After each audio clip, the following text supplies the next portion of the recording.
Hola amigos, ¿qué tal? Stu here from Spain Speaks with an update on the current situation in Spain. And fair to say, health experts and health officials around the country are not happy with the way a small percentage of the population are behaving now that the state of emergency has ended. But more about that in just a moment. Firstly, a big thanks to all of the people that left comments on the last video. Lots of comments, lots of debate happening there as usual. Thanks to people that supported the channel through a donation. You can see your names here. Thanks to people that bought merchandise, and a big thanks to my patrons on Patreon for your support. Now let's get into the news, and as I said, health workers, health experts and health officials are not happy with the behaviour of a small percentage of the population now that the state of emergency has finished. As we can see here, epidemiologists warn of the danger of celebrations. There is going to be an explosion of cases. The images of last weekend in different Spanish cities with hundreds of young people celebrating the end of the state of alarm have raised the alarm among epidemiologists who do not hide their fear that this type of agglomerations with little or no preventative measures may lead to an increase in the number of COVID-19 infections in coming days. The specialists warn of a double factor that make this type of behaviour especially dangerous. The incidence is still high and vaccination coverage is insufficient. So there is going to be an explosion in cases according to epidemiologists. Not there could be, not there may be, but there is going to be. So fairly strong words there, and anybody who has seen the images of young people celebrating over the weekend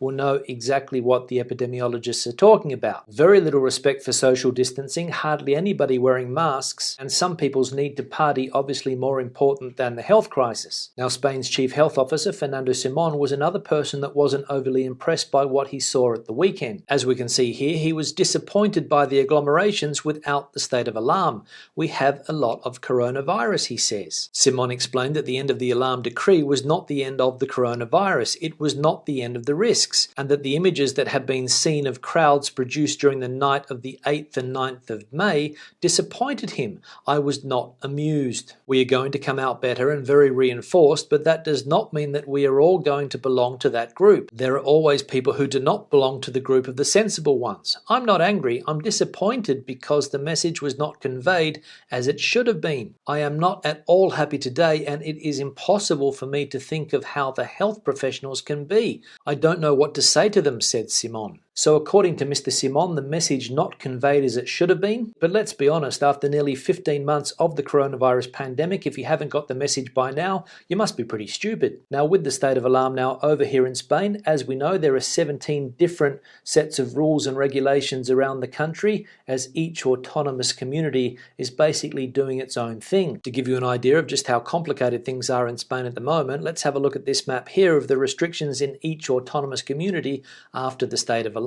As we can see, there are differences when it comes to the opening and closing times for hospitality businesses. There are differences also when it comes to mobility restrictions. The amount of people that can gather at any one time for social reasons also varies around the country. The accumulated incidence rate also differs according to where you are. Curfews are in place in some autonomous communities but not in others. And when it comes to the harshness of restrictions, we can see that some places around Spain are a lot stricter than others.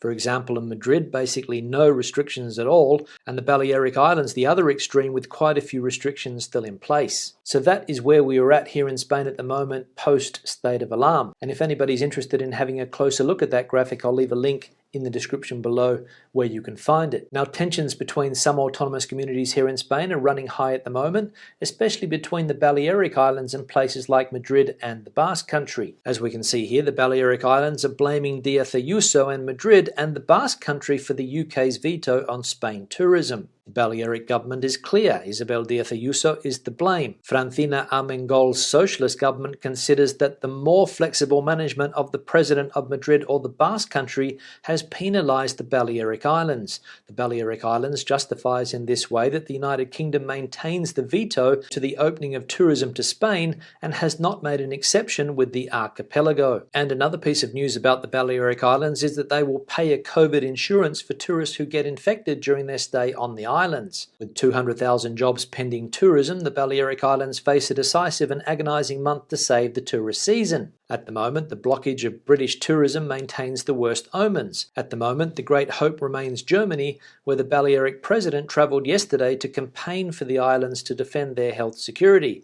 The Balearic Islands attract 1 out of every 2 German tourists arriving in Spain, and that is the big bet today. So the Balearic Islands, they're not happy with the way that the health crisis has been managed in some other autonomous communities here in Spain, Madrid and the Basque Country, and 200,000 tourism-related jobs in danger this year in the Balearic Islands. Now let's have a look at a summary of the health situation in Spain, starting with the accumulated incidence rate for the last 14 days, now sitting at 189. There were 13,984 COVID cases reported over the weekend. There are currently 8,531 people hospitalised around the country with COVID, and there are 2,134 COVID patients in ICUs. More than 780,000 vaccines were administered over the weekend, and 13.1% of the population have now completed their vaccinations, and 29.1% of the population have received at least 1 dose. Now, on the topic of the vaccination campaign here in Spain, the Prime Minister, Mr. Sanchez, spoke yesterday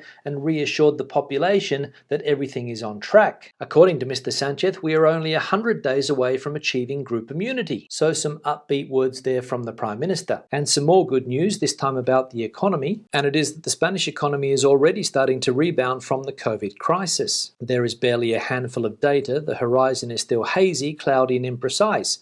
A recovery worthy of its name is still a long way off, but Spain is starting to bounce back. After a 2020 to forget, with the worst fall in GDP since the Civil War, a dozen indicators compiled by El País point to the economy's engine starting up again. So slowly the economy is starting to bounce back according to El País, after a terrible 2020. And 2020 was also a year that saw an increase in youth obesity here in Spain. As we can see here, 1 in 4 young people is overweight or obese in Spain. The pandemic has had a brutal influence. 1 in 4 young people between 16 and 30 years of age is overweight or obese in Spain. These are the data from a survey carried out by the Spanish Obesity Society, in which 35% of them have acknowledged that they never do physical exercise, and more than 40% spend more than 6 hours in front of a screen, factors that have worsened during the pandemic and the confinement by coronavirus. It has had a brutal influence, said Susana Monereo, a physician specializing in endocrinology and nutrition and a member of the CEDO board of directors, at the press conference to present the study. So 25% of young people in this country overweight or obese because of the amount of time they spend doing nothing except playing video games and on their iPads. And to that, we could probably also add the fact that supermarkets here in Spain, especially some of the big chains, Mercadona for example, are now stocking more and more processed foods. Now let's have a look at some of the comments from previous videos. One here from Mary: thanks as always Stuart for updates. Tell me, how easy is it to get a COVID test in Madrid and what is the cost? UK are asking people to get COVID tests up to 2 days before they return home.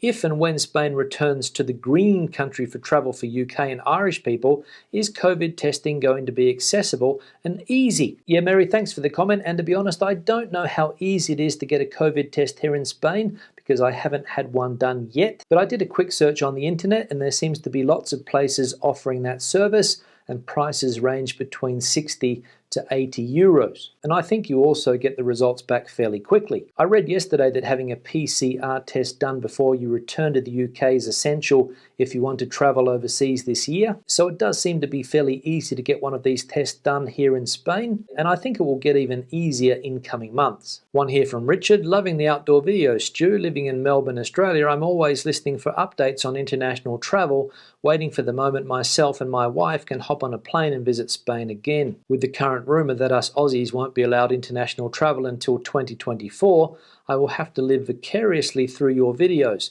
Keep up the good work as always. Yeah, Richard, thanks for the comment and glad to see that you like the videos. I'm going to be making more outdoor videos in coming months. Getting a bit sick of sitting inside. The winter has been long, and now that the weather's starting to get better, I will be heading out more. And 2024 before international travel is allowed again for Aussies. Wow, that seems like a long way off. But as you mentioned there in your comment, it is a rumour, or at least I hope it's a rumour, because I would like to see my parents before 2024 if that's possible. But unfortunately, we still have a complicated situation in a lot of countries around the world, especially India. And I know that Australia, having been so successful at keeping the virus out, wants to keep it that way. So 2024 could be the date. I hope it's sooner, but you never know. One here from Derek. Hi Stuart, I am in Fuerteventura, 55 years old, first vaccine tomorrow. I think the vaccines are starting to pick up speed. More jabs in April than we had in the first 3 months added together. I heard May and June will have an increase in jabs as well. Yeah, Derek, thanks for the comment. We saw the words of the Prime Minister, Mr. Sanchez, before. Group immunity will be achieved mid-August, and it does seem that the vaccination campaign is speeding up. Various autonomous communities around the country have announced that they are vaccinating people now between the ages of 50 and 59, and as you said there, you are 55 and getting your first vaccine today. I'm still waiting for my SMS or phone call to tell me that my vaccine is ready, but hopefully it will be this month or the beginning of June at the latest. One here from Janet. I've always been impressed with the Spanish highways. I also like the fact that these roads are so quiet. Thanks for the update, Stuart, and look forward to when you are out and about doing your videos around the towns. Yeah, Janet, thanks for the comment. Glad you like the videos, and I'm also looking forward to getting out and about and filming some of the fantastic towns around the country. And you're right, the highway system here in Spain, or the motorway system, is very good, especially in this part of the country. You can get anywhere very, very easily. There are good quality motorways heading out of Madrid in all directions, and it does make travelling around the country quite easy. But as we know, the government has announced that they are going to put tolls on high-frequency roads around the country, so we have to enjoy them while they are free. One here from Gary. Now, here in the Valencia community with the lowest infection rate in Spain, we can now let people from all the other high-risk areas in Spain come in. Crazy. Yeah, Gary, thanks for the comment. That is true. People are now allowed to enter the Valencian community, and people in Valencia are also allowed to leave. The Valencian president, Mr. Puig, was on the television yesterday telling people that they are welcome to visit the Valencian community, and I'm sure that lots of people from places like Madrid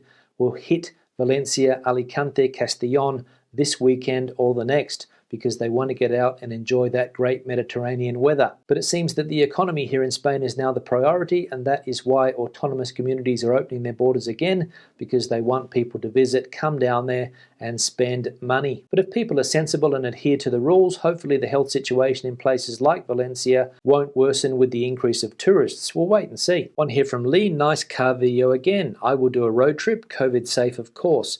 Ruta de los Conquistadores in Extremadura, Trujillo y Medellín, here I come.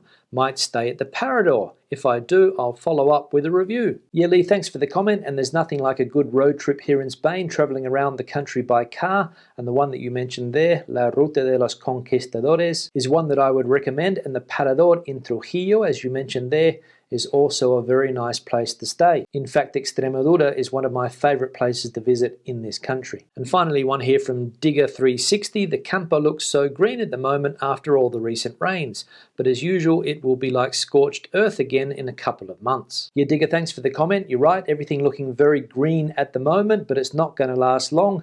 As soon as this rainy season in Madrid finishes, everything is going to turn brown, scorched earth, as you say there, because this is a part of the world that can go 3 months without rain over those summer months. It's very, very hot, and it's very, very dry, and not very attractive from a visual point of view. On that note, I'll start to wrap the video up. Questions and comments, please leave them in the section below. Debate the situation out as you normally do. Give the video a thumbs up if you liked it, thumbs down if you didn't. I'll see you in the next one. Hasta luego.